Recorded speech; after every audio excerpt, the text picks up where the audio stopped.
Daghan pa kay abot-abot nga mga kauban sa prayer rally.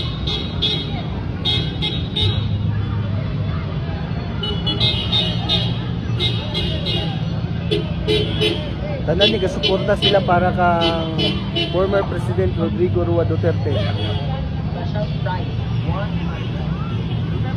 Duterte.